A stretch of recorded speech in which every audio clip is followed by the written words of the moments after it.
And that's really what drives disruption, Dean. It's the cost and capability of new technologies and their ability to outcompete existing ones. So when we see new technology, Jamie, so you're going beyond what many of us are familiar with, which is the plant-based meats, which are now becoming somewhat popular, although not terribly popular, like Impossible meat and so forth. You're talking about a new generation of, I would call it lab-based proteins, which is your precision fermentation. That's the big technology driver here.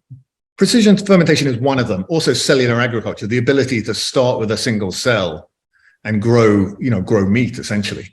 So that's the other technology. Both these avenues, can replace existing livestock farming. Absolutely. Disruptions generally are driven by the cost and capability of new technologies, new products and services. When new products and services are cheaper and better than the old, we tend to see a disruption, especially when they're orders of magnitude better, or an order of magnitude better. And that's exactly what we're seeing in this space. You can follow the cost curve, right? These cost curves are kind of like gravity, right? Moore's law has been essentially constant now over 70 years, arguably over 100 years actually. And we fully expect these cost curves to continue. So these will get more and more competitive. We've been competitive in the pharmaceutical market, first of all. These products have moved through cosmetics and some materials now, and they're beginning to appear in the food space.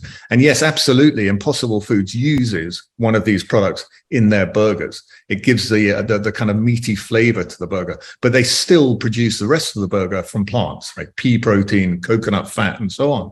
But as the costs continue to come down, we'd expect them to substitute out the protein and the fats that currently come from plants with these kinds of products.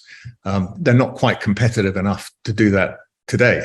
If you're new to this channel, we are following the journey of these companies that are building these new food systems. As we've learned so far, publicly, there are two venture capitalists or venture studios, Agronomics and Called Food Science, that you can buy into publicly. I personally am more interested in waiting for these other companies to IPO. So I want to start now learning about who these companies are and what they're doing. So eventually, in a number of years' time, we can start investing in these companies as they IPO. CNBC recently did a good profile on Umami Bioworks.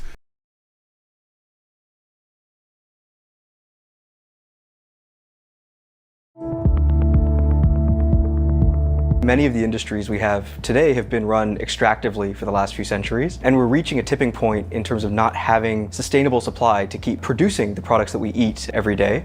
I want to stop at this point because I like how CNBC has framed the start of this video. Listen to Tony Seba on this point. Let's talk about the great transformation that we are living today. So in the 2020s, key technologies are converging that will disrupt the 5 foundational sectors of the economy: information, food, energy, transportation, and materials. These are phase change disruptions, and I'll explain what that means. But if all you do is walk away with that concept today, then that is what explains what is going on in the world. And phase change disruptions are happening at all levels: at the product level, at the sector level, at the economy, and even all of society. For 300,000 years, human beings eked out a precarious existence in small hunter-gatherer tribes in an age of survival.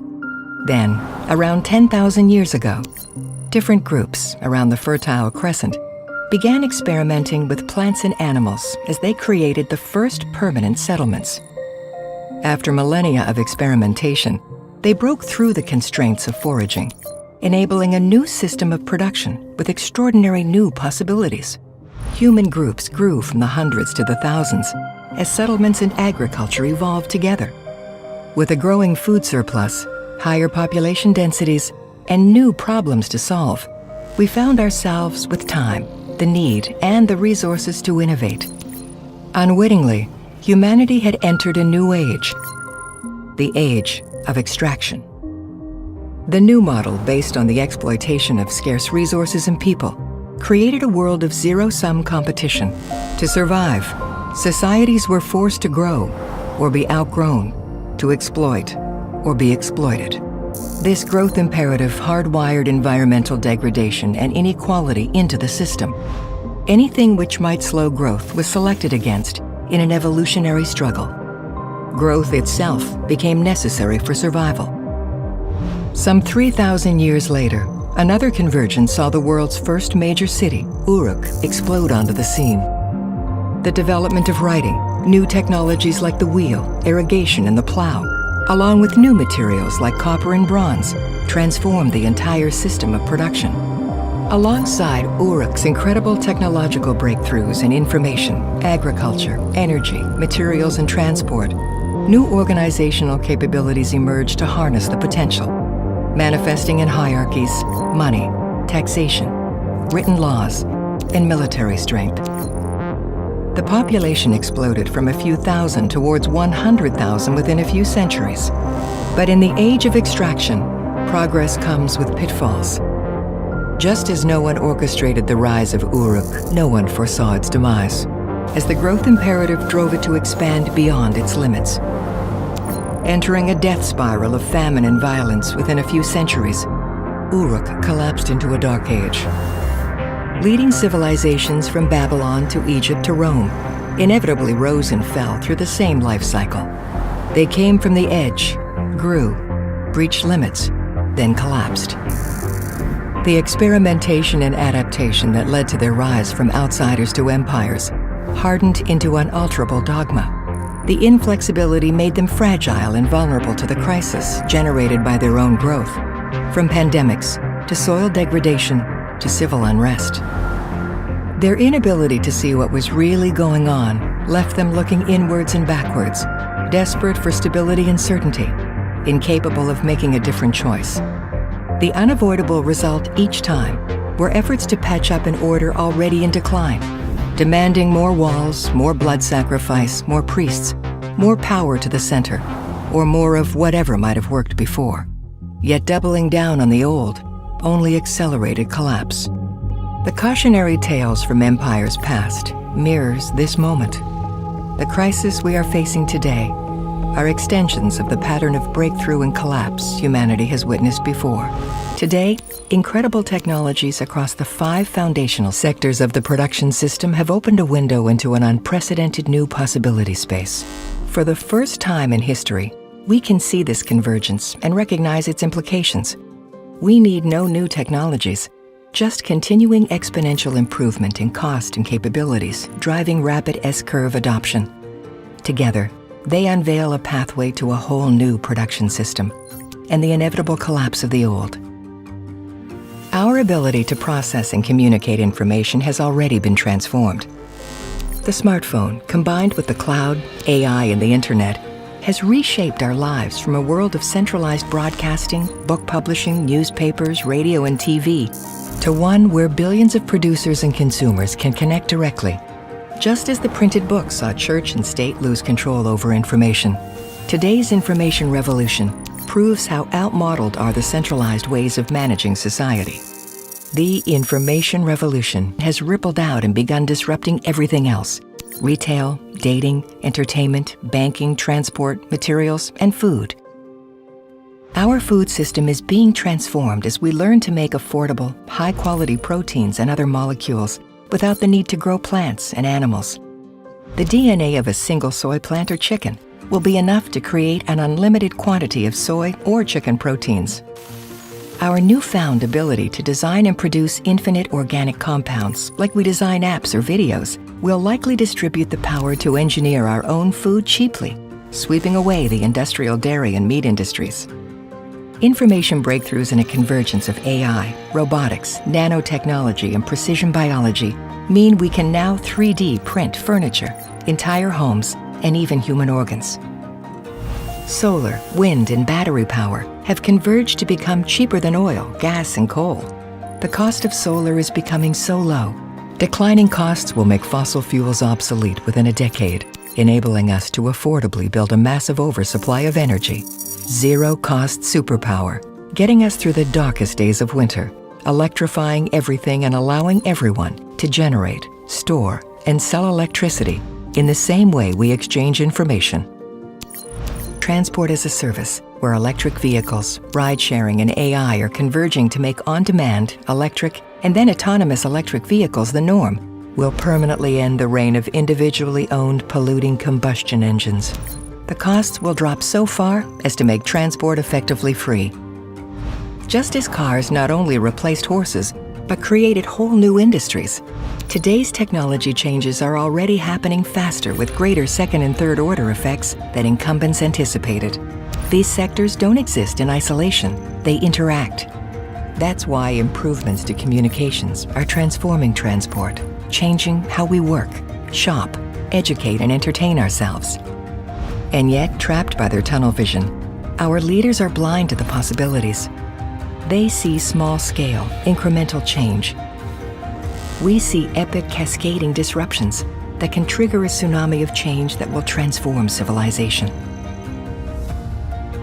Where do we want this transformation to lead? My bad. Got distracted there.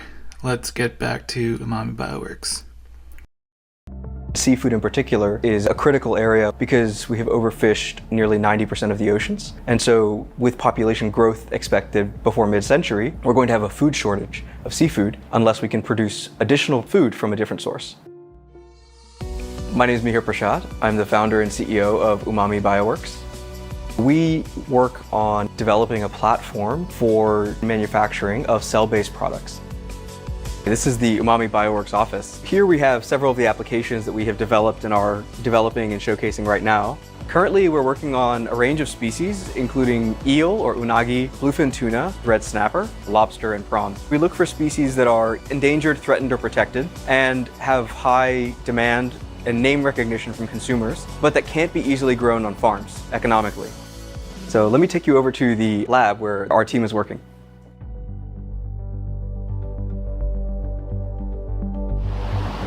On this side of the lab is where we do all of our cell culture and our cell analytics. And then here you can see the bioreactors.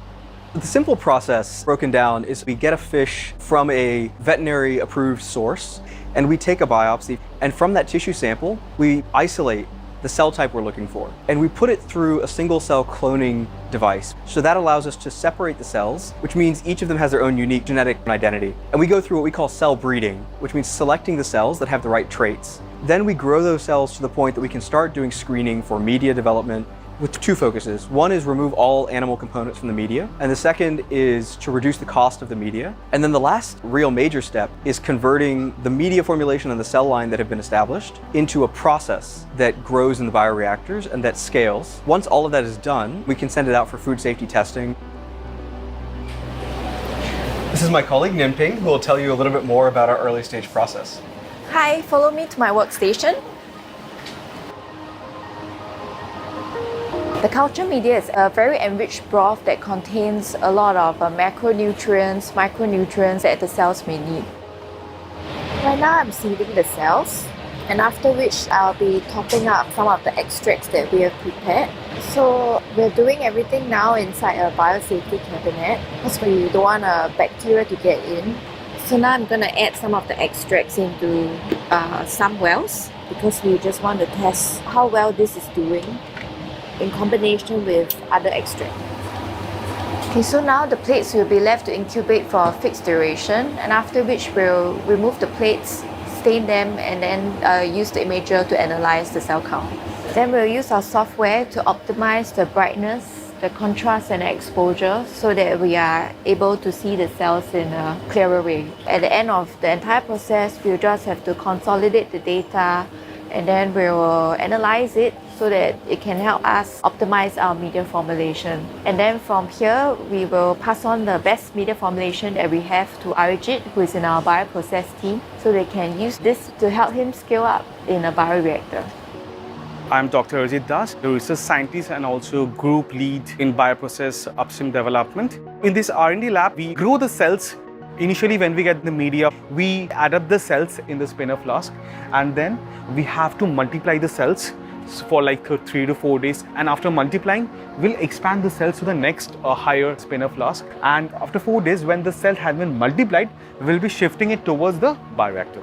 It's like a continuous process. We'll be harvesting the cells for the differentiation. We'll be getting the various fat and the muscle cells, and that fat cells will be going to the food development team, where they will be playing with various prototypes and making the real food.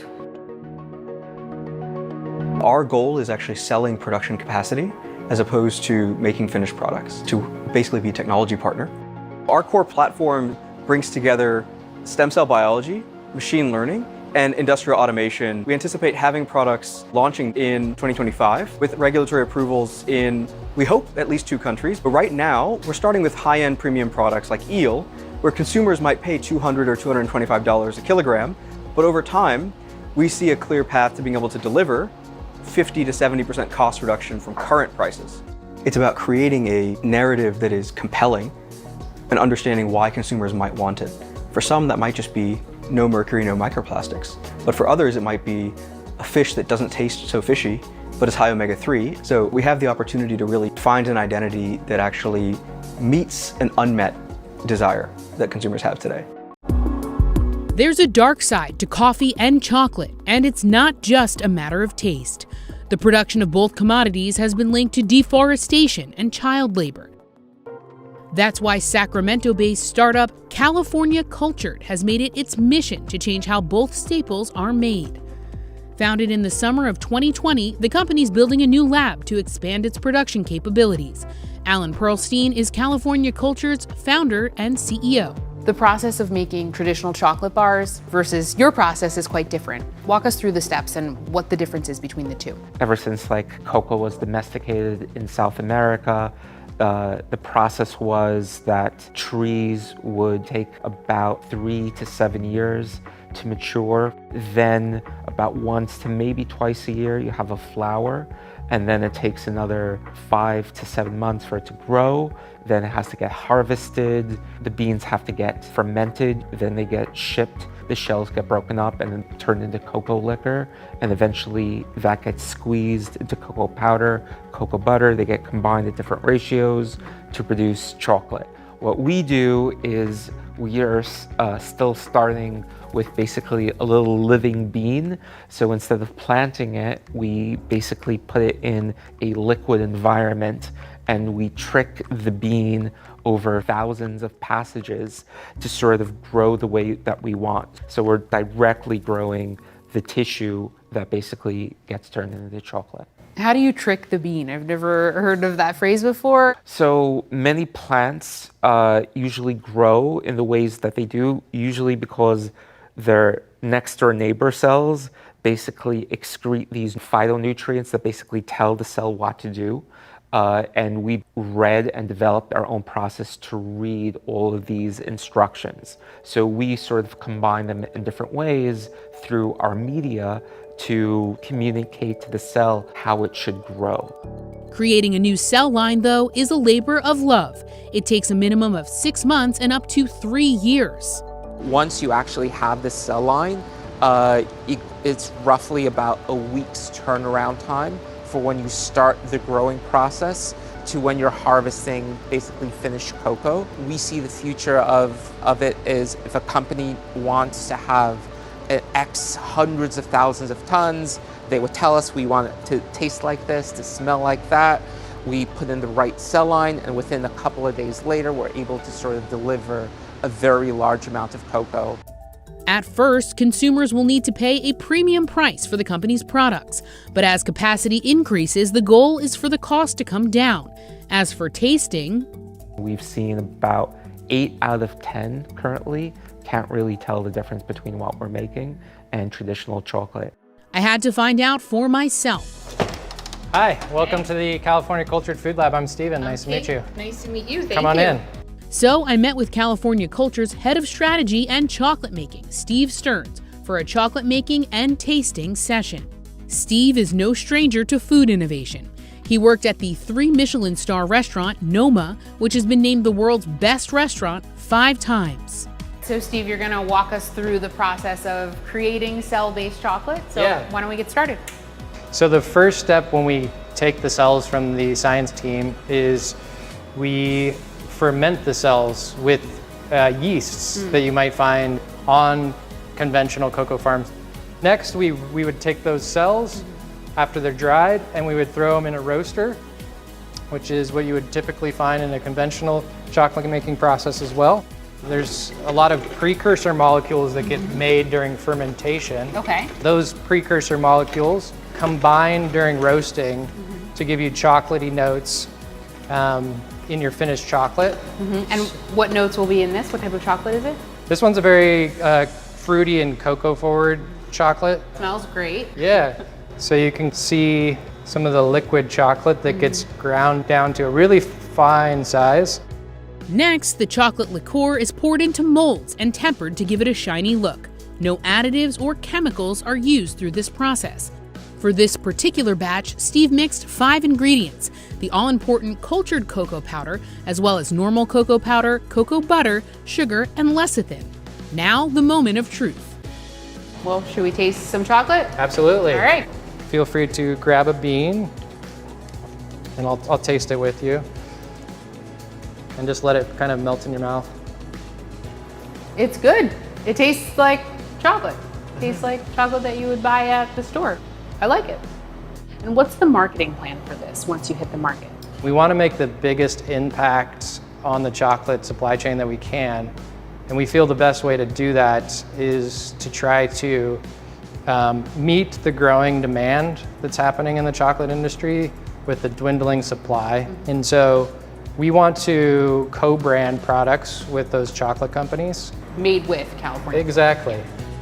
One of those first made-with products will be a collaboration with Japanese group Meiji, owner of the popular Hello Panda snacks and one of California Culture's investors.